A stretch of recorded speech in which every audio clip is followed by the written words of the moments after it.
welcome to another episode of Third Chances. Today I have somebody who, unfortunately, most of us need.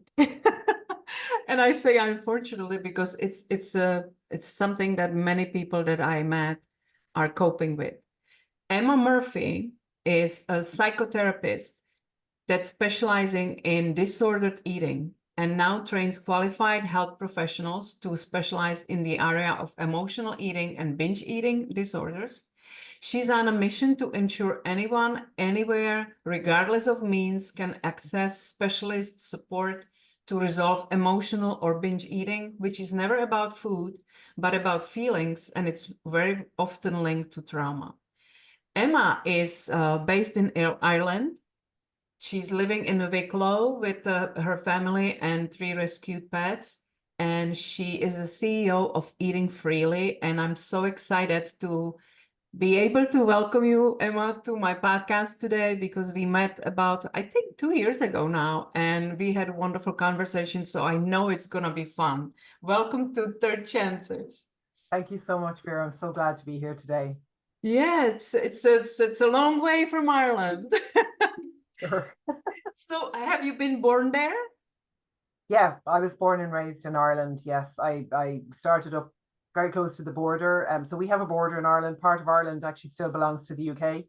So I was born just up near the border and then slowly moved down. So I've literally moved down a county every Oh, 15 years or so. So yeah, yeah. we're in Wicklow now, which is known as the Garden of Ireland, and it's Oh. absolutely spectacular. Very green, lots of mountains, and the sea as well. So it has everything. It's really a beautiful place to live. Well, I'm awaiting my invitation. It's on my bucket list. We had a Anytime.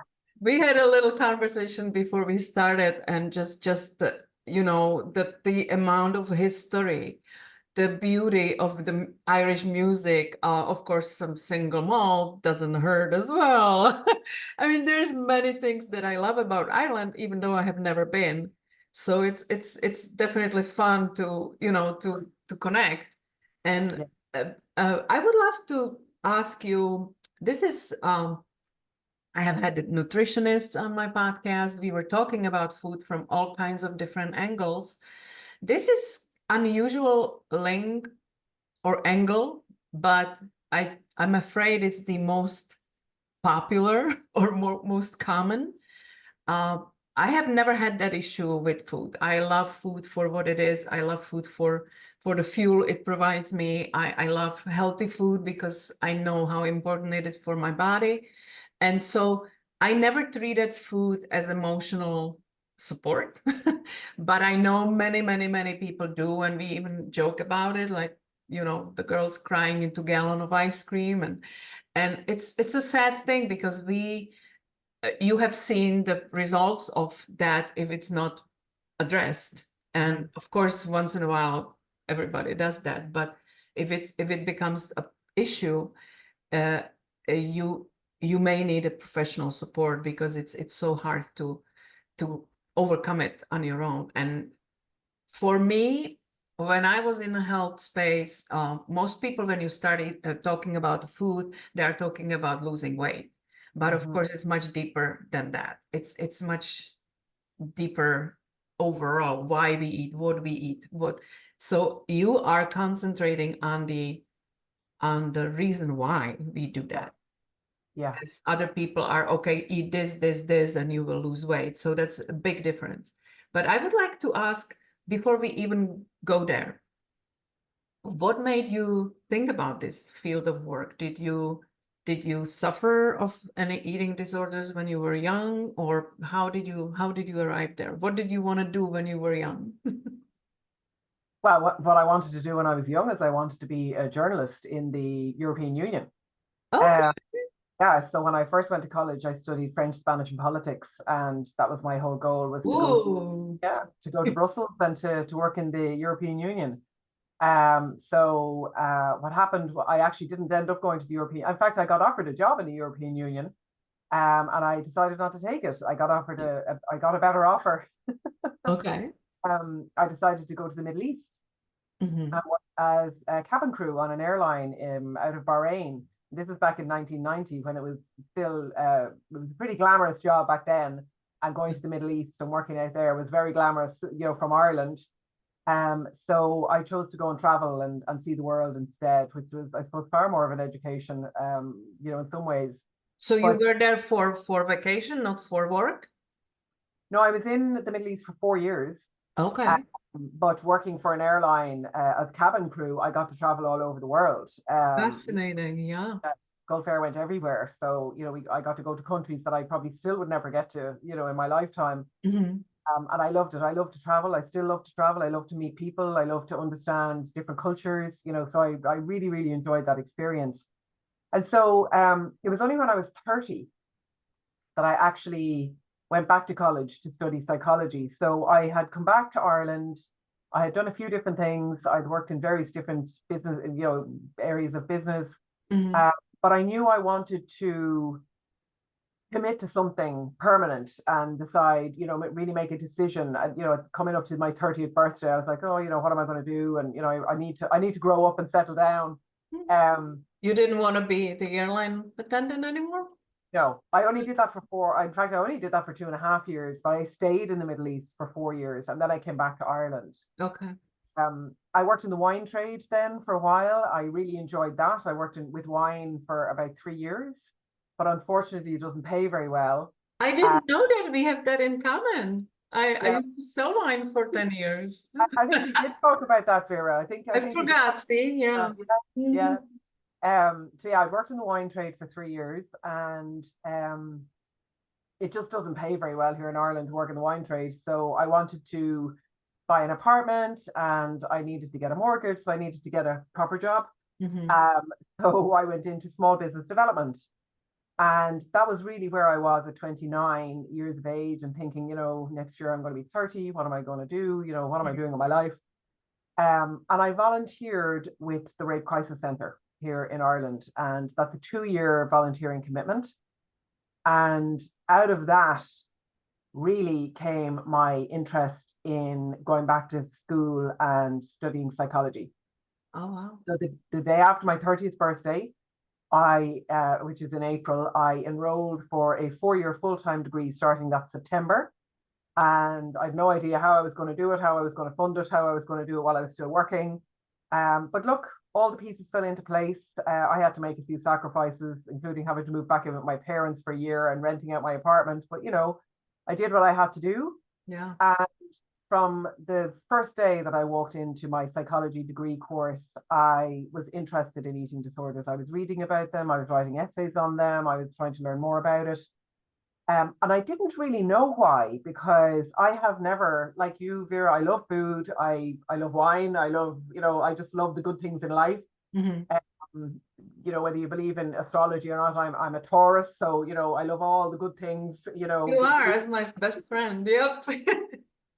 And I thought I was being drawn to eating disorders because I had a friend who had a very bad eating disorder when we were younger, in our teens. Yeah. And also working in the airlines in the early 90s, it was still very much about your weight and your size. You got weighed and measured every year. Right. And you look a certain way, and, there was all of that. So I had seen a lot of disordered eating around me.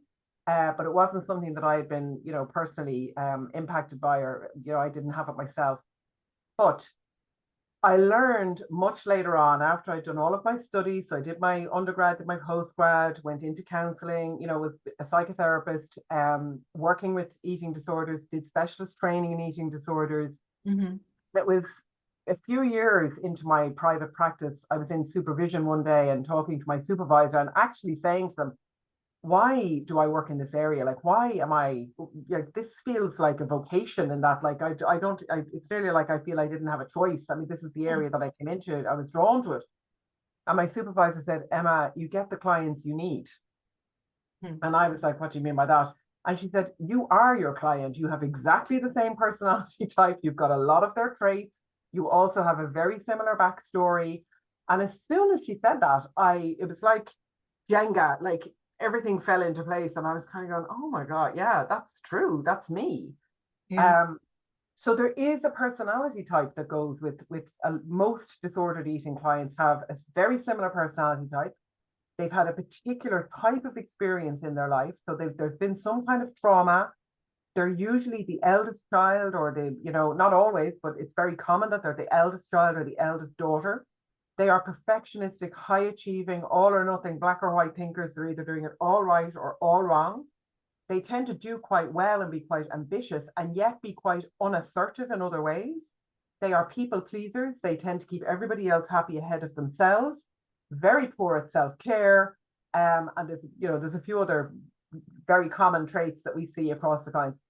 And that's me. Like that was me 100% sitting in the chair in front of my supervisor. And so when I realized that, and I realized that, one of the reasons why I worked so well with the clients is because actually I understood how they operated. You relate to it. Yeah. I got them and they got me. Mm-hmm. And so it's really well together. But I also realized that anything that I had been doing around my own personal and professional development, which is a lifelong thing when you're a therapist, I had to learn how to take better care of myself. I had to learn to move from my cognitive head down into my heart and my intuition and my instinct. I had to learn self-compassion. I had a trauma in my childhood. And as the eldest child, I, had to take on certain responsibility at that time. My mom had a very bad car accident, and, the whole family dynamic changed for a couple of years. Mm-hmm. So I really did share the story that my clients also have or had.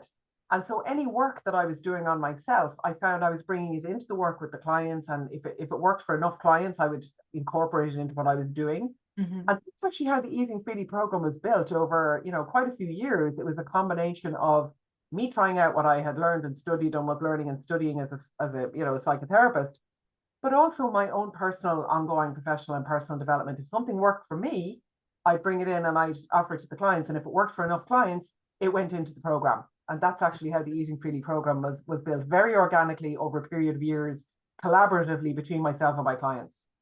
Well, that's the best way, because when, the worst part is when somebody is trying to create something and then see if it's needed. Yeah. You actually developed it from the needs of your clients and from the experience that you were having and the repetitions of issues that they were coming to you with. Yes. That's fascinating to me, because you knew early on what you want to do, and you were actually shaping that path along the way. What do you like most about your work today? Because I mean, it progressed a little bit even more, because now you're teaching other therapists how to use your method. So you have developed, how does it work? For me, I really enjoy teaching and I really enjoy mentoring. So that's really, I enjoyed being a therapist and I enjoyed supporting clients. But when I stepped up into teaching other professionals and helping them, I really feel I found my true calling, and no more than you say yourself, Vera, everything that I've done up until now has led to this point, and I really am. I'm 56. I feel I am in that third phase of my life. I was single, then I was, I'm married, I have a daughter, but she's now, going to college and entering into a new phase of her life. We're entering into a new phase of our lives. And I really feel I am in my third act where, this is going to be the best one ever for me, because it's the culmination of the last 30 years of being an adult, and all the experiences that I've had. But I love to teach and I love to mentor. And I really appreciate the fact that as a therapist, I feel that I'm doing, I'm really doing good and having an impact, because a lot of the practitioners we train are health and wellness coaches, health and nutrition coaches, nutritional therapists. And I feel that their education can be quite narrow, their training can be quite narrow and quite light. Mm-hmm. So to be helping them, to be giving them thera coaching tools and bringing that therapeutic piece into it. Mm-hmm. I love the surprise that they get, the feeling that they get when they're using these tools with clients, and they can see how much deeper that they can go with clients, so I really do. One of the issues I kind of have is around this idea of like there's coaching and there's therapy and they're very different. Actually, we're all just here to help people, you know, and some people will go to a nutritional therapist, some people will go to a coach, some people will go to a therapist, some people will go to a doctor. The clients are going to all sorts of different practitioners, and we owe it to ourselves to have an eclectic and integrative toolbox of resources to help them. So that's what I really enjoy, is giving practitioners that comprehensive toolkit that they really need to be able to go deeper and really bring about transformation for the client, not just change, but Yeah. actual deep transformational change. Yeah, I think that's what's most fascinating for me in your work, because I consider myself looking at my whole life holistically, where it comes to your mindset, your food, the way you operate. And of course, we all had some medical challenges that we were forced to address. And I grew on that way, realizing that it's my responsibility first. And then as a last resort, I want to go and take care of the symptoms when nothing else worked. But that's not typical, approach for many people. They just do whatever they want. I don't want to say they don't care, but when you are healthy, you take it so for granted that you actually don't even think about it. And when you are sick, that's the only thing you can think about. So suddenly the whole perspective changes. And I think for many people, or this is my opinion, when you talk about food and in relation with health, they start talking about losing weight, which of course it's always helpful, but it's not the only solution, or it's not the only reason. When you look at it deeper, like you, trying to find the cause of it in people's psychology, what is it linked to? Why do you turn to food for your comfort? What is the relationship? It is much deeper, because you can go on diet and lose weight. If you don't change anything in your mindset about it, you will go right back, and then you get yo-yo, and then you will be gaining even more, because diets are not temporary solution to anything. The lifestyle changes, and that only comes with a deeper understanding what it is I am doing with food. Why am I doing this? And that's where you come in. And I just love the angle, because it's very easy to say yourself, okay, I'll cut the carbs, or I've read somewhere, let's do low fat, high fat, whatever, like whatever the flavor of the month is, keto, intermittent fasting. And we were all dieting. If you care about how you look, you were always on some kind of testing diet, and then you just go back to what you were eating. But this is much deeper than that. Why is it so important for people to understand why they are turning to food for comfort? Yeah. So there's two really important responses to what you've just said, Vera. First of all, a lot of the way we've been indoctrinated by the food industry and by the diet and weight loss industry is they have really normalized disordered eating. Yeah. So a lot of people are actually eating in a disordered way and thinking that that's perfectly normal and it's acceptable. Yeah. So we have a lot of work to do to undo that damage that has been done to people. And a diet is very often the starting point for a lifetime of disordered eating. So that's one thing where somebody goes on a diet, or maybe in their family their mother was always on a diet, or their father was always hyper critical of women who weren't slim and attractive, and so there's various different triggers that brings somebody into disordered eating. But the other one is that somebody experienced a trauma or adverse life experience. So, and I'll use an example for this. I have a friend, and I've known her for many, many years. She's actually a friend of a friend, but she's in my circle. And she was always in a larger body. She was always, bigger than the rest of us, and always on a diet. And she was always going in and out of Weight Watchers, and all of that, and right through the 80s, the 90s, and she'd lose weight and she'd gain weight, and she'd lose weight and she'd gain weight. And I would say to our mutual friend, it's such a shame, because she was a gorgeous looking girl for a start. She was very confident, very clever, but her whole persona and self-concept was caught up in her weight. But then I found out that her baby sister had died when she was 4. Mhm. And obviously you can appreciate her family were devastated and her parents were devastated and her grandparents stepped in and everybody was around helping, and like the loss of a child, it's horrendous. But my friend was 4, and when she got upset or she wondered where her baby sister was gone, or she was given cake or sweets or a drink to distract herself from her feelings. Right. Her mum and dad weren't there for her to give her the appropriate support that she needed to, like, literally work her way through the emotional processing that needed to be done around the loss of her sister. Mm. And she was taught how to emotionally eat in response to feeling sad or feeling upset. Now, I'm Condition. not saying Yeah. and that happens. Now, her parents, that was not deliberate. They didn't realize what they were doing. They didn't know what to do. They weren't, Yeah, they but were trying to help. Yeah. yeah, they were doing their best. But that's a very common scenario, generally, where something is happening in the family very often, that's very difficult to deal with, that's beyond a child's ability to understand. Hmm. They can see that their parents are also very distracted or impacted by what is going on. And I did say earlier that very often our client is the eldest child or the eldest daughter. So they tend to be that child who takes on inappropriate responsibility. And Yeah.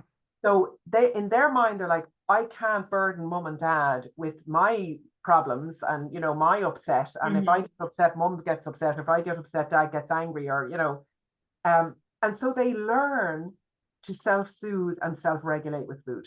Mhm. And that never goes away. So Yeah. even though the traumatic experience or the life experience, may pass and that person grows up and they move on with their life, they've never forgotten. That's a deeply internalized autopilot Yeah. response to Yeah. any form of stress. Yeah. And that can take time to unpick and untangle and go down through the layers. And usually you will find, because of what was going on in the family, and my friend is slightly different because that was a death. So that was an unexpected death. But very often clients come from a background of a parent who was an alcoholic, a parent who had a diagnosed or undiagnosed mental illness or physical illness, but certainly a mental illness. Or there could have been some form of abuse. It could be violence, or it could be emotional abuse, or it could have been sexual abuse. That's obviously the one that, that's the worst type of abuse that we think of. Or there could have been some kind of bullying, sustained bullying over a long period of time. Or a parent, I mentioned mental health issues, that their parent had a mental illness. Narcissistic personality disorder, and that word narcissism is thrown around a lot nowadays, but actual narcissistic personality disorder is a very common underdiagnosed or misdiagnosed mental health issue that a parent may have. And it makes the relationship for a child very difficult, because really the child is depending on conditional love from their parent. My parent only loves me if I'm good, if I'm quiet, if I do everything they want me to do.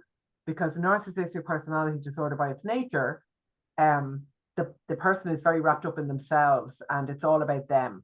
Yeah. But then where's the room for the child? So that is actually a very common dynamic that we would see. So when I'm speaking about these things, you suddenly realize, wow, this actually can go a lot deeper than I ever realized. And it goes right back into the past and right back into childhood. Yeah.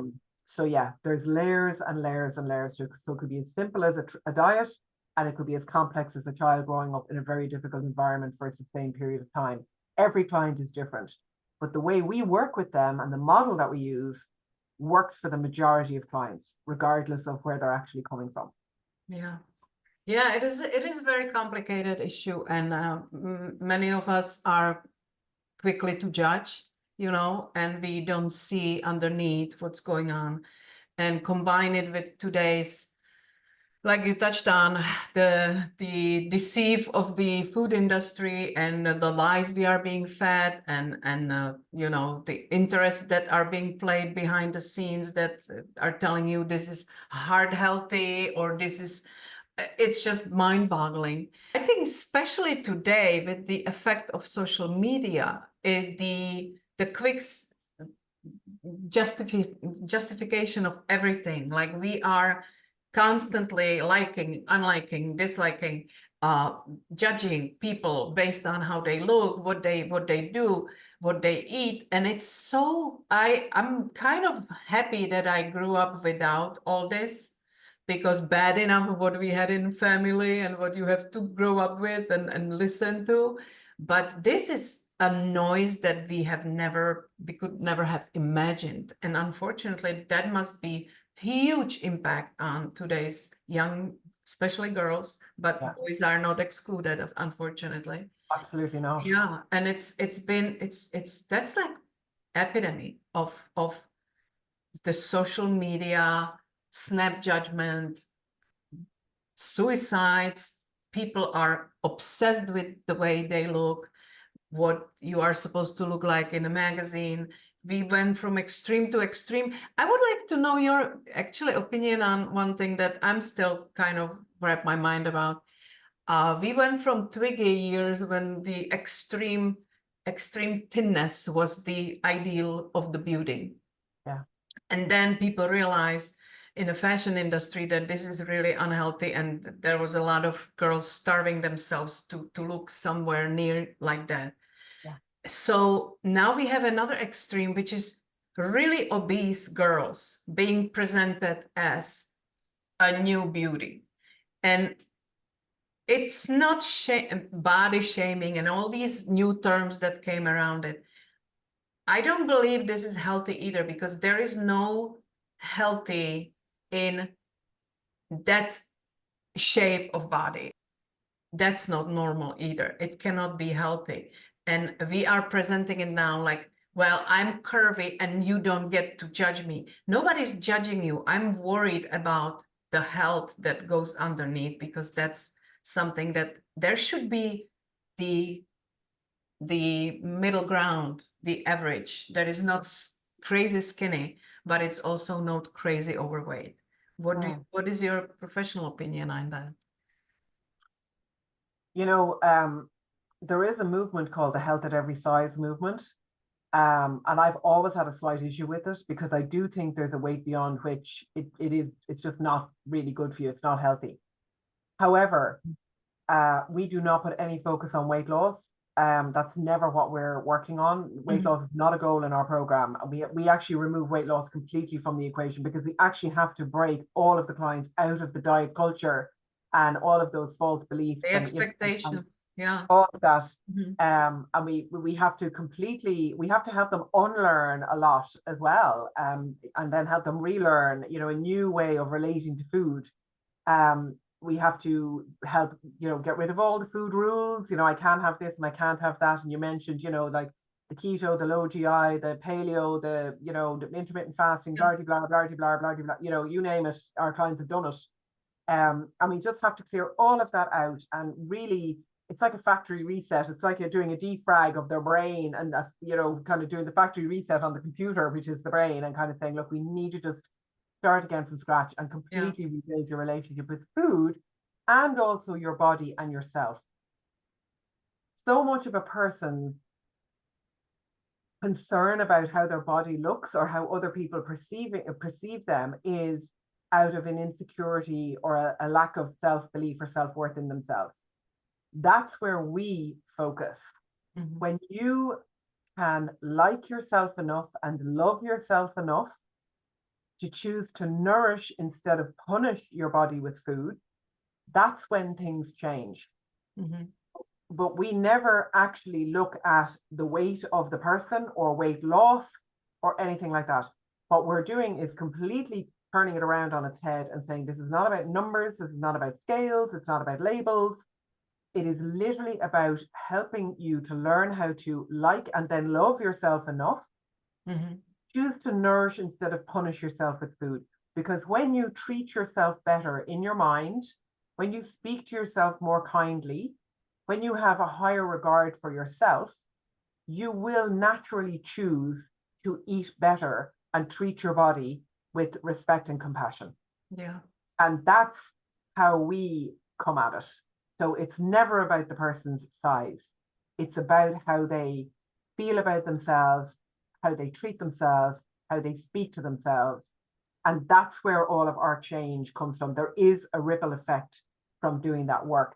And I will mention again, Vera, and it's important to say this, if anybody has gone through any kind of traumatic or adverse experience in the past, a huge amount of those feelings of low self-worth, low self-esteem, lack of self-regard, and inability to self-care is related back to that old trauma. So what we are really doing is we are trying to separate the client's food from their feelings. So food just becomes food and their feelings are feelings, and that's different. And how do they cope with their feelings with other than with food? But we also have to separate the past from the present, so that trigger is no longer there for them. And that's the work that we do in the program. The question is being offered how easy it is or how difficult it is for a person to reset to factory settings, because I know we carry some deeply, deeply engraved beliefs from childhood, and we cemented them over the years with different influences. In a coaching, you know how super difficult it is for people to change their mind or open their mind on other things. What is, in your experience, how is it working? That's what I'm going to say. That's where our specialist training comes in, where I'm bringing the therapy tools in, the therapeutic tools, because we're going far deeper than coaching. Yeah. Coaching is about mindset change. It's about behavior change. It's about habit change. But if you haven't gone down the layers into what's really going on, it's superficial. It's not going to stick. You really have to get in underneath the lid of what's going on to find out what's really triggering the behaviors. So there's a lot of neuroscience in our program. We really do have to do that brain resetting. A lot of what's happening is outside of the client's conscious control, and that's one of the biggest gifts we can give clients, is to say to them, it's actually not you, it's your brain. Your brain is trying to keep you safe. This is a safety behavior learned a long time ago. So we have to reskill the client's brain with different ways of dealing with stress, anxiety, sadness, all the emotions that they would normally be triggered by into eating. So the program is really built, it's absolutely built for this client, 100%. And not only is it built in terms of the tools that we use and the interventions that we use, but again, I speak about the personality type. The personality type is so important, and taking into account the history of the client.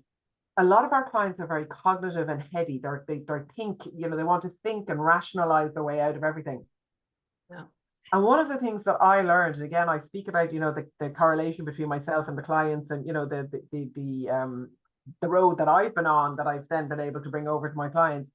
I was the most logical, rational person you ever met in the whole of your life 25 years ago. And I, any kind of energy work or, Reiki, or, if anybody mentioned the word angel therapy or angel energy or anything like that, I'd have been like, get away from me. Like, don't, it's all a load of nonsense.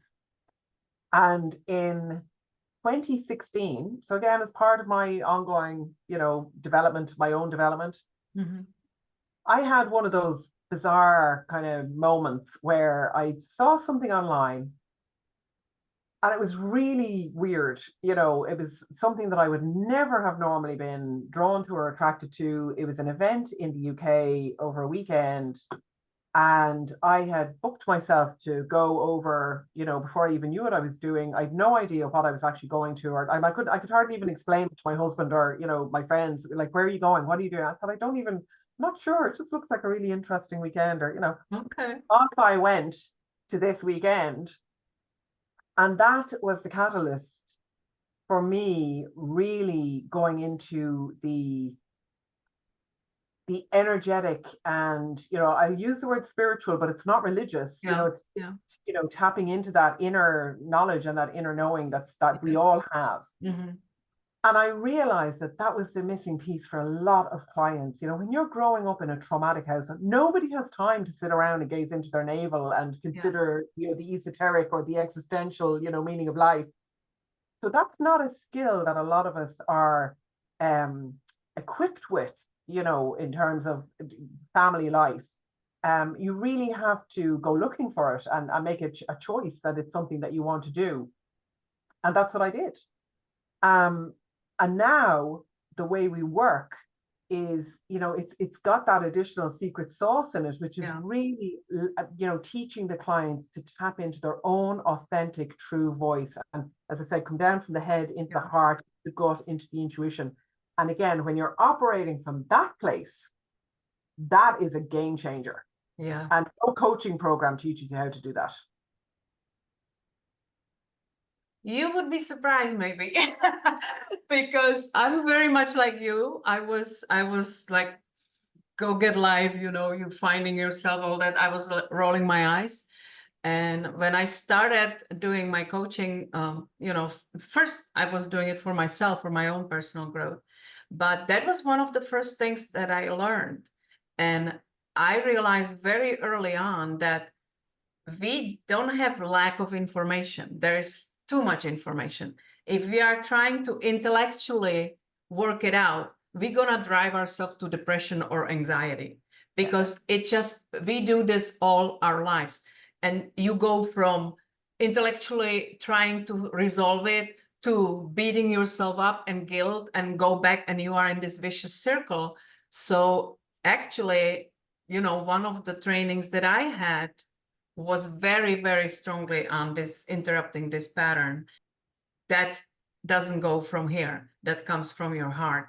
Because once you link emotion to it, then suddenly something breaks in you, that you see what you're doing to yourself. So I would disagree there, but it's who knows, you know, it's obviously the combination and the way how you use it in your expertise, it's much deeper than, you know, coaching on generic subject, let's say. But definitely. And I suppose that's what I mean, Vera. If you go and train as a health and wellness coach or a health and nutrition coach, they're not covering that deeper spiritual aspect of it at all. They're not talking about that. Yeah. So, and that's not something that I talk about very often. I mean, it's baked into everything that we do. It's baked into the program. And we don't even, we hardly even consciously speak about it. It's just baked in. But the fun fact is that I am a Reiki master teacher. I'm level 6, level 7, I don't know what I am now, a lot of levels, you know. And I don't do Reiki with clients or people, but I use it every day for myself, and I bring it into the business, and I bring it into everything that we do. And it has been a game changer for me. And I think it is the game changer for a lot of both the practitioners that we train, and then by extension for their clients as well. Because definitely, it's about having that third ear and third eye, and being able to really, you know, hear what's not been said, and to be able to pick up on that thing and follow that lead. And that's going down the list. That's really interesting, because like, obviously I can imagine if somebody's trained in nutrition, they don't go this route. I was trained in strategic intervention, and that was exactly what we were doing. It was more from your part of work, from the psychology.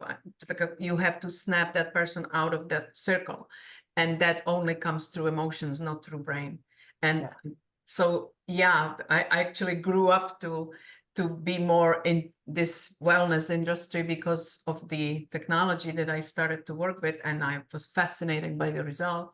But it's that's what I love about you, because your expertise is not narrow.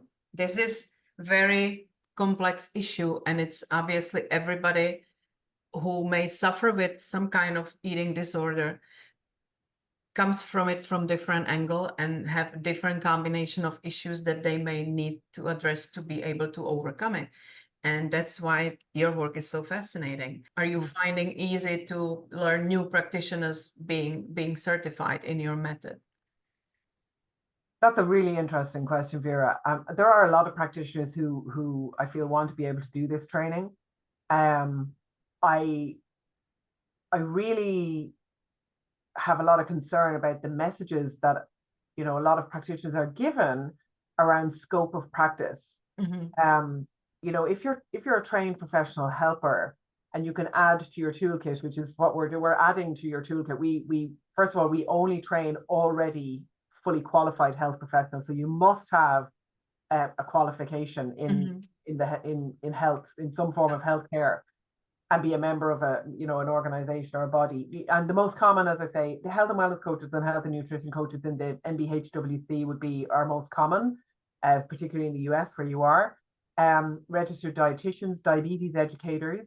And then, of course, because I'm a therapist, you know, we'd have quite a lot of therapists who come in. Now, therapists are fine because their scope of practice is a lot wider.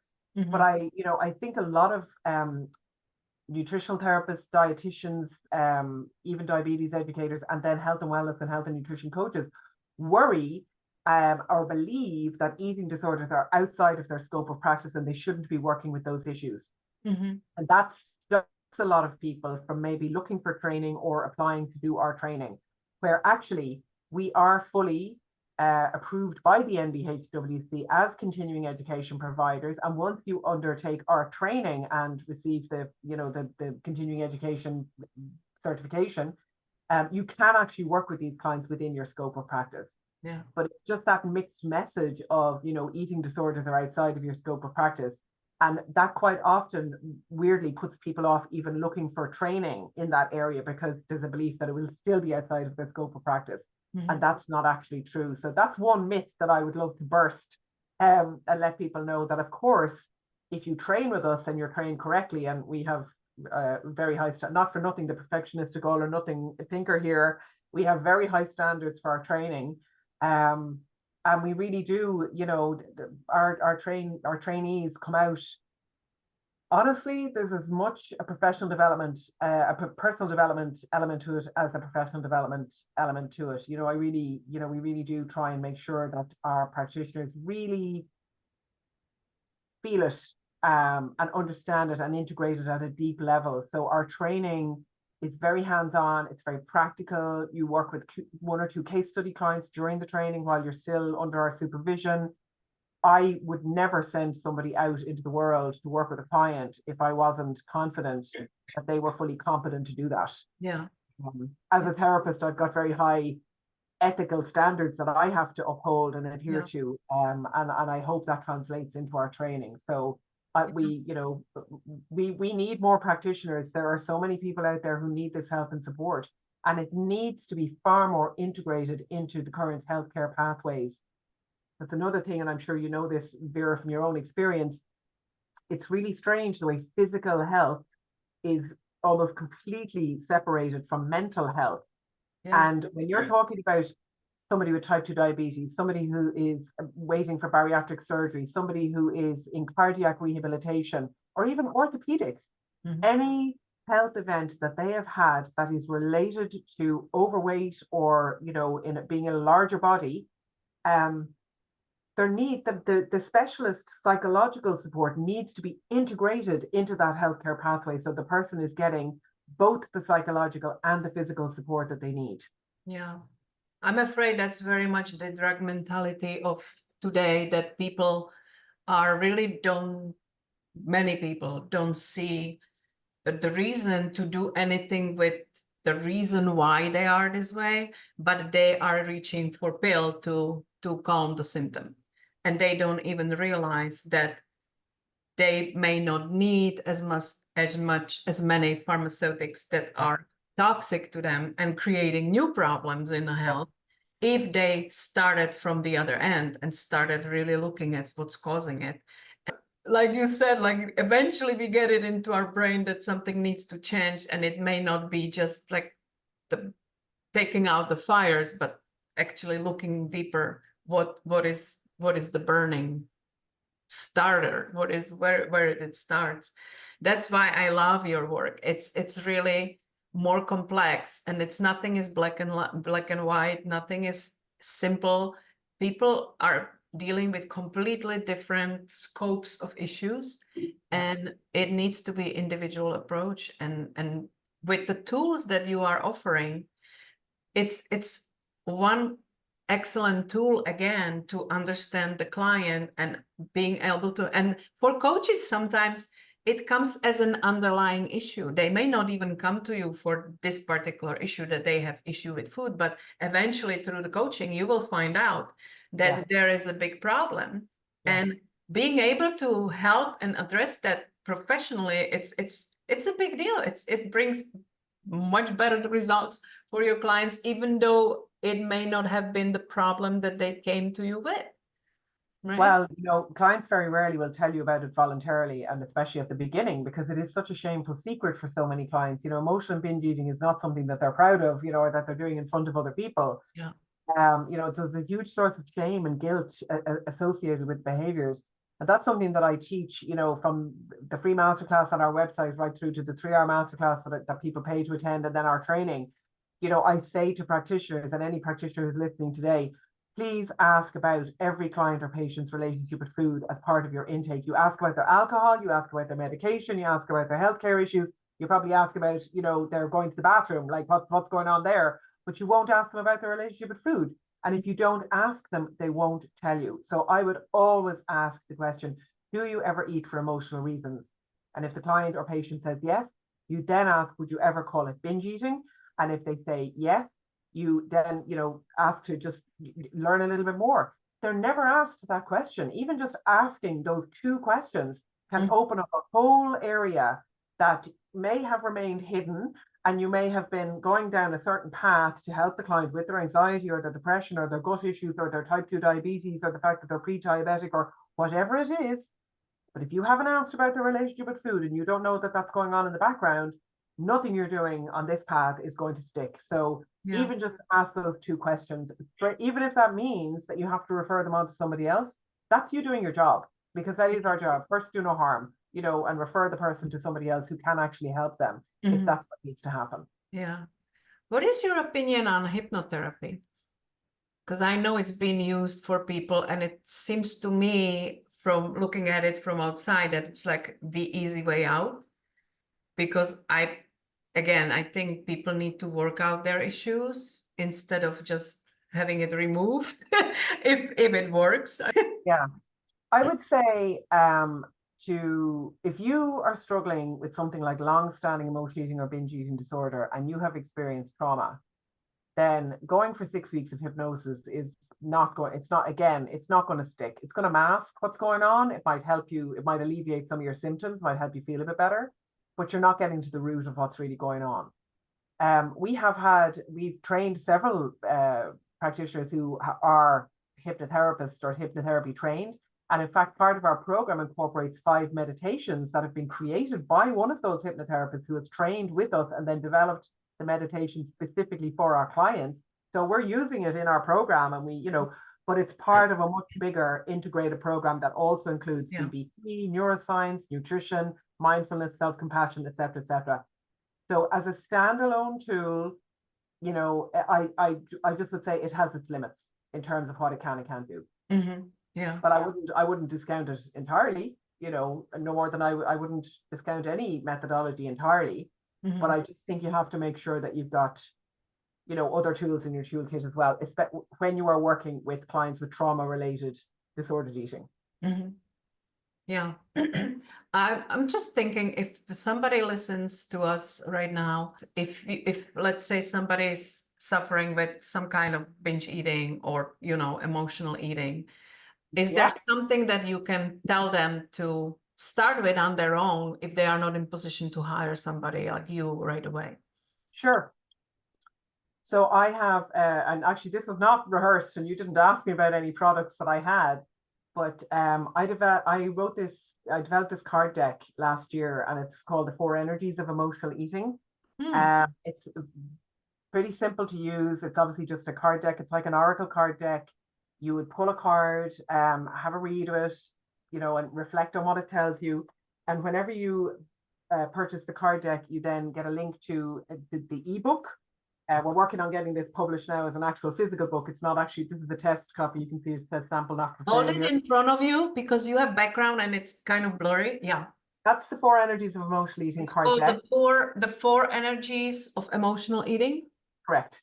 It's available on Amazon, and it's also, if you email me, we can offer to you directly from ourselves. My email address is emma@eatingfreely.com. I'm happy for anybody to contact me with any questions that they have about anything. I'm here to help. And I will post all these links to our show notes so people can get to it. They don't have to scribble it quickly right now. And it's also the card deck. That's fantastic tool. Yeah. So that's just something that people can purchase. They can work through them themselves. And I strongly recommend that you take 15 or 20 minutes each day, pull a card. Maybe, if what's on the card resonates really deeply, you might sit with that card for 3 or 4 days, before you move on to the next card. Journal on it, think about it. When you order the card deck, you will get a link to a website that we've created that goes with the cards. There's downloadable PDFs, there's the journal pages and topics that we suggest to journal on. And in the ebook, you're getting a deeper dive into the cards, and then reflections and actions that you can take on each card. So the 4 energies are: your fire energy is your mental energy, your earth energy is your physical energy, your water energy is your spiritual energy, and your air energy is your emotional energy. And all 4 energies are impacted by emotional eating and binge eating. It really does, over time, it reaches into every area of your life. And really the whole purpose of the cards and our program is to help you pull that energy back out of the disordered relationship with food and redirect the energy towards where you want it to go, and have it working for you instead of against you. That's the whole rationale behind the card deck and even, our whole program. This is fantastic. Yeah, thank you so much. I love this. This is, I would love to have it myself to look at it. I'll Well, definitely. send me your address, Vera, and I'll send you a deck and you can have a look. Yeah, because you never know, it's everybody works differently too. Some people are more visual, some people are more analogical, like we said, and it's a big help. That's fantastic too. If you compare children and adults, because I know children are already suffering with eating disorders, unfortunately. Do you find it easier to work with kids because it's not cemented in their minds so deeply yet, or is it easier to work with adults when they more logically understand the consequences of it? So the Eating Freely program isn't designed for under 18s. It's actually for adults. So we don't directly work with children. Now, I would have worked with maybe younger adults in my own practice. So maybe from 15 onwards, I certainly didn't work with anybody under the age of 15. That's a whole different skill set of, you need to have child and adolescent training, to be able to work safely and competently with children and minors. So that wasn't an area that I ever worked in. However, what I will say, Vera, and I have no fear of saying this, very often, and taking into account what I mentioned about trauma, if a child is struggling in their relationship with food, you really have to look at their entire environment and what's going on around them and what messages they're getting or what's going on. Because if they're turning to food for comfort, there's something going on that they feel that they can't process or understand or cope with. Right. And so, looking to the wider context, and it's never about fault or blame, and I want to be very, very clear about that. Parents are always only ever doing the best they can. Parents often have a lot to deal with. There's a lot going on. There's usually some kind of drama or trauma going on. But if a child is struggling, it's very often not the child. The child does need some help and support, but actually it's usually the whole system that needs help and support and intervention. And that's what I think about that. Well, especially a smaller child definitely is getting food from the parents. It's not, usually it starts there for sure. Yeah. But they're usually getting a lot of messages from the parents as well. Yeah. And the role models. Yeah. And that's unfortunate. You can see it in any behavior that you look at the closer environment and it makes sense because it's never with that person isolated incident. Yeah. No. Yeah. No. We all live in systems, we're all surrounded by people. And again, and I would say it's very common for clients to have had, again, perfectionistic, high achieving, parents, and a lot of pressure. It's a very common, I don't want to use the word cliche, but it's a very common phenomenon that you have a child who's struggling with their relationship with food, whether it's undereating or overeating, who are under a lot of pressure to do well, to succeed, to become a doctor, to become a lawyer, and really carrying a lot of pressure on them from their parents. And again, their parents are only doing what they think is best. They want their child to succeed. They want them to do well in life. They could be the first person in the family to go to college, the first generation to go to college, etc. So again, it's never about fault or blame, but it's about being able to look at what's going on and what's, what's underpinning, as you say, what's starting the fire, what's the kindling Understanding, yeah. starting the fire, Yeah. and looking at the whole system. Yeah. That's fantastic. Yeah. Yeah, I didn't even realize that you don't work with children, but it makes a lot of sense because it starts with parents anyway. Yeah, because you need to fix the environment, kind of. Yeah. So just to end on, because this has been fantastic episode for me. I learned so much from you, and I hope everybody appreciates it. There's always several ways to get to desired results for anybody. And obviously, I always speak about there's so many coaches and therapists and solutions that everyone resonates with somebody else, and everybody works better with somebody else. And especially when it gets to coaching or therapy, you have to trust the person you're dealing with, to feel comfortable with them, to be able to open up with them. And so that's my reason why I bring these professionals to our podcast, because you need to kind of relate to their personality if it's going to work with you. And our clients are generally a mirror of all of our, it's astounding how many practitioners come into training with us now who also share the personality type. yeah, And a lot of our practitioners have had lived experience also. They are, of course, drawn to the work because of their own experience, and they want to be able to make sure that other people don't have to go through the same distress that they went through. So that's very important. And on our directory, on our website, Vera, we now have practitioners in 10 countries. We've got a lot of practitioners in the US, and we've got coaches, nutritional therapists, psychotherapists, psychologists, addiction therapists, and even a couple of doctors and nurses. So there's a practitioner for everybody. And when you go through the directory and read the profiles of the practitioners, people are drawn to different people for different reasons. They can just hear who that practitioner is and hear more of their voice. And we're trying to do a bit more now to showcase our practitioners and really present them to clients as humans. And I'm actually recording a series of fireside chats with our practitioners at the moment to share those on our website, so that people really can get a feel of the practitioner that they potentially work with before they make an appointment. Because it's affecting the results. If you're not comfortable with that person, you may not open up completely, and it would be wasted time, wasted effort, bad money. It's very important. Yeah, that's fantastic. Yeah. And plus, if you certify them, it's in your interest to help them to be known that they can offer this tool in their practice. Of course. Yeah.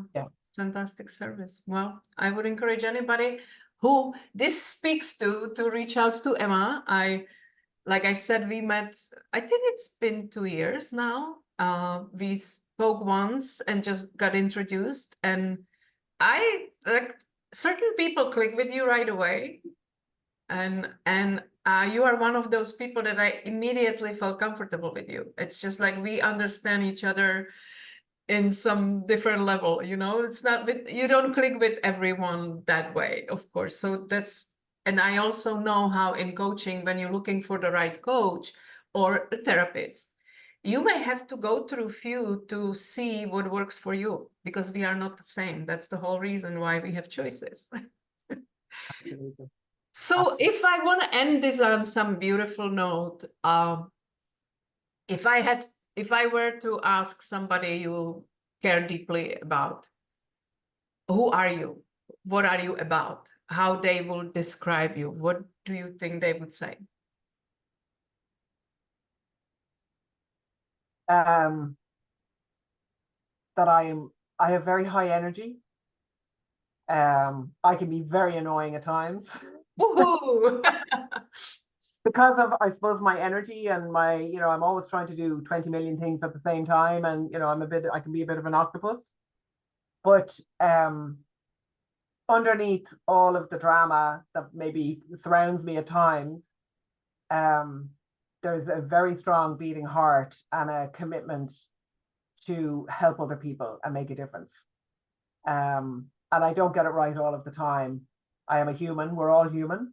And the one thing that I've learned about myself, and that everybody really needs to hear and understand about themselves, is no matter where you grew up, how you grew up, what experiences you've been through, you actually do have everything you need within you to heal and grow. But you may need specialist help to do that. And that's what I have made it my mission to do. I want to make a difference. That's my commitment. And so, yeah, I don't get it right all of the time, and I can probably be very annoying, but my intention is pure, and it is to make sure that everybody who's struggling with this issue, can find the help that they need, regardless, as I say, of means, whether it's the card deck or whether it's going to one of our, practitioners one-to-one for 6 months. It doesn't matter. We'll help you in any way we can. And so that's my philosophy of life. If I see something wrong, I want to fix it. And this is the thing that I feel, if we could fix this, it would be transformational for the world. Yeah. A long way to go. I think I haven't met many people in my life that their calling was so clear and profound, because you found your calling. Yeah, it's a blessing and a curse, as I say. Like, who wakes up the day after their 30th birthday and says, you know what, I think I'll go and be an eating disorder specialist. Well, with trauma all day. That's a great idea. But I would say thank God you did, because people like you are needed, and it's a lot of people have this issue, whether they realize it or not. Sometimes you don't, and it takes a while, but it is very much needed. Your services are very much needed, and luckily you training others to duplicate what you do, so there's more help everywhere. And unfortunately, we live in those times when we need help in certain areas, and because if it was so easy, we would have already done it.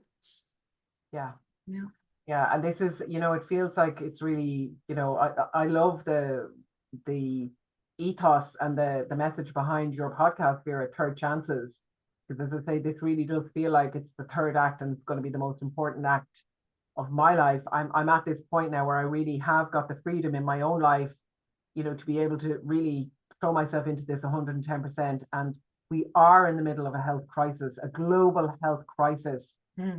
We try not to use the word obesity, because a lot of people find it judgmental and shaming. But we are in a health crisis that is to do with the food industry, the pharmaceutical industry, and other big interests, as you've referenced earlier. And, that's our mission, is to say to people, it doesn't have to be this way.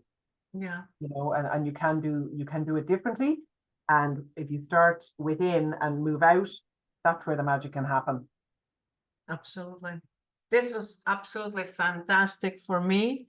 I love it, because there's so many different angles that we can approach this from, but it really starts in you, and there's always way out if you are brave enough to ask for help, and there's a lot of people that can help. So this was pleasure for me. I hope everybody enjoyed it, and I want to thank you so much for spending time with us. I know how busy you are, because it's a time change and everything, but I'm so excited that we finally put it together. And so this was Emma Murphy from Eating Freely, and I hope you enjoyed it as much as I did. Thank you so much, Vera.